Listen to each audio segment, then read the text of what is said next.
অনেক ত্যাগের বিনিময়ে কিন্তু আমরা এই স্বাধীনতাটা পেয়েছি। দ্বিতীয় স্বাধীনতা, যেটা আমি বলবো সমৃদ্ধির স্বাধীনতা, মুক্তির না। মুক্তির স্বাধীনতা 1971-কে আন্ডারমাইন করার কোনো ধরনের কোনো সুযোগ নাই, সেটাই আমাদের মুক্তিযুদ্ধ। মানে আমি মনে করি এই স্বাধীনতাটা আমাদের সমৃদ্ধ মুক্ত চিন্তার স্বাধীনতা, যেখানে আমরা সবাইকে নিয়ে রাষ্ট্র বানানোর একটা স্বপ্ন দেখি। At the same time, we have to create the atmosphere, we have to create an example. ওই এক্সাম্পল আমাদের বানিয়ে যেতে হবে যে আগামীতে কোনো স্বৈরাচার সরকার জানি বাংলাদেশে আসে না, আর যদি আসে তাহলে এই দৃষ্টান্তমূলক বিচার এই হত্যাকারীদের আমাদের করে যেতে হবে, যাতে করে আগামীতে আসার আগে তারা 10 বার চিন্তা করে যে স্বৈরাচার হতে হলে কিন্তু সর্বস্বকে আমাদের ভেঙে যেতে হবে। একটা কথা বলি, 75-15 আগস্ট কিন্তু হত্যাকাণ্ড হয়েছে, অপমানিত হয় নাই। এইবার অপমানিত হয়েছে, অসম্মানিত হয়েছে। তো এই জন্যই বলছি আগামীতে কোন সরকারের যদি সাকসেসফুল হতে হয়, একটা কাজই করতে হবে, আওয়ামী লীগকে হৃদয়ের কাছে রাখতে হবে, আওয়ামী লীগের ভুলের বইটা বাম দিকে রাখতে হবে, খালি বইটা দেখতে হবে। জীবনে এটা করবেন না, অপমানিত আপনি হবেন না। আওয়ামী লীগের খুব কষ্টের ব্যাপার, বাংলাদেশে সবচেয়ে বেশি বৈষম্য হয় রাজনৈতিক পরিচয়ের কারণে। গত 17 বছর ম্যাক্সিমাম মানুষ চাকরি পায় নাই, তার বাপ চাচাকে বিএনপি করে উঠেছে।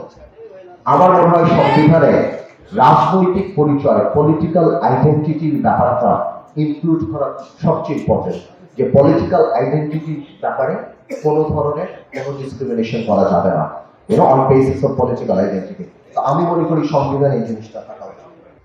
কোনো সংবিধানই পৃথিবীতে গুম আর খুনের ব্যাপারে সাপোর্ট করে না। আইন বানিয়ে তো আসলে হবে না, তারপর আইন থাকতে হবে। তবে আমি মনে করি আইনের চেয়ে বেশি থাকতে হবে এখানে মানসিকতা।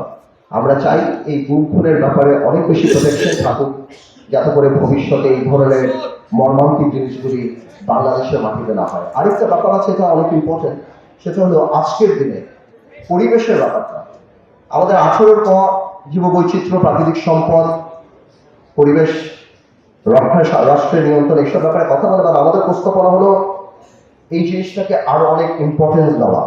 সবুজ ও দূষণমুক্ত পরিবেশ তৈরির জন্য কমিশন গঠন করা, টেকসই উন্নয়ন নবায়ন, সবচেয়ে বড় কথা হলো মানুষকে এডুকেটেড করা। স্কুল, কলেজ, মসজিদ, মাদ্রাসা সব জায়গায় বোঝানো যে পরিবেশ আমাদের জন্য কত ইম্পর্টেন্ট, যে পরিবেশ না থাকলে কিন্তু বাংলাদেশের মাটি থেকে আরম্ভ করে বাংলাদেশের আকাশ পুরোটাই কিন্তু আমাদের। এই পরিবেশ যদি আমরা রক্ষা না করি, আলটিমেটলি কিন্তু সামনে আমাদের ভবিষ্যৎ তো থাকবেই না, দেশ ধ্বংস। এখন কিছু রাজনৈতিক কথা বলে, এই কথাগুলি বলা খুব ইম্পর্টেন্ট।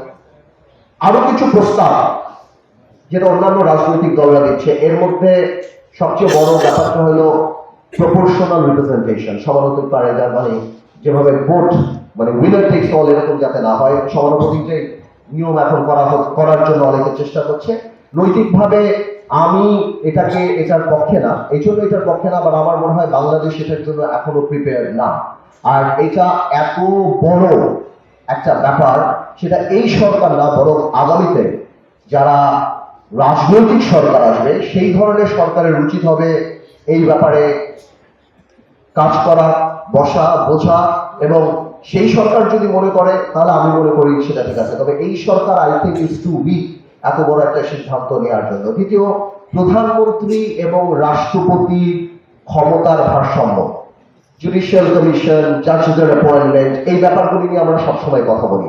আমি মনে করি এই ব্যাপারগুলিও, অম্বাসডার ক্রিয়েশন, সবকিছু, আমি মনে করি এই ব্যাপারগুলিও আগামীতে যারা সরকারে আসবে বা আগামীতে যারা রাষ্ট্র পরিচালনার দায়িত্বে থাকবে, তারা বসে করা উচিত। বিকজ এগুলি নালে অনেক প্রশ্ন থেকে যাবে, এগুলি সাধারণ কোনো কিছু না। আরেকটা ব্যাপার আসে দ্বিকক্ষ বিশিষ্ট পার্লামেন্ট। আমি মনে করি দ্বিকক্ষ বিশিষ্ট পার্লামেন্ট বাংলাদেশের অত্যন্ত ইম্পর্টেন্ট। এটার ব্যাপারে আমি নৈতিকভাবে মনে করি আজকে যারা হার্ট অফ দ্য পিপল, যারা, সেটা হলো উপজেলা চেয়ারম্যান, ইউনিয়ন পরিষদের চেয়ারম্যান, পৌরসভা। আজকে বাংলাদেশে 450 উপজেলা চেয়ারম্যান, 111টা পৌরসভা আছে। এনাদের বসার কোনো জায়গা নাই। এরকম একটা কক্ষ যদি হয় যেখানে তারা বসতে পারবে এবং বাজেট নিয়ে তারা কথা বলতে পারবে, অথবা এদেরকে মেলে বাদ দিলাম, সমাজের অনেক গ্রহণযোগ্য মানুষ আছে যারা সমাজে এই রাজনীতির ধাক্কা ধাক্কি বা এই নোংরামি পার হয়ে তারা রাজনীতিবিদ হতে পারে না, তাদের এক্সপার্টিস থেকে, তাদের কন্ট্রিবিউশন থেকে কিন্তু আমরা দূরে সরে যাচ্ছি, আমরা কিন্তু পাচ্ছি না। তো আমরা মনে করি এই ধরনের মানুষদেরকে অ্যাকোমোডেট করার জন্য দ্বিকক্ষ বিশিষ্ট পার্লামেন্ট কিন্তু অত্যন্ত প্রয়োজন বাংলাদেশে। আমি বারবার বলি, সব ধরনের মানুষকে নিয়ে আমাদের প্রথম থেকেই কথা ছিল একটা আসুন সবাই মিলে দেশ করি। আমরা সবাইকে নিয়ে এবং মেধাকে, যার কারণে এই আন্দোলন, মেধাকে আপনার ইম্পর্টেন্স দিতে হবে। কয়েকদিন আগে বলেছিলাম যে আপনার সুযোগ করে দিতে হবে সবাইকে বিখ্যাত হওয়ার, সবাই বিশ্বস্ত হবে আর আপা আপা করবে, আর আগামীতে এরকম আরেকটা সরকার আসবে, তাহলে এই সরকারের অবস্থা তাই হবে।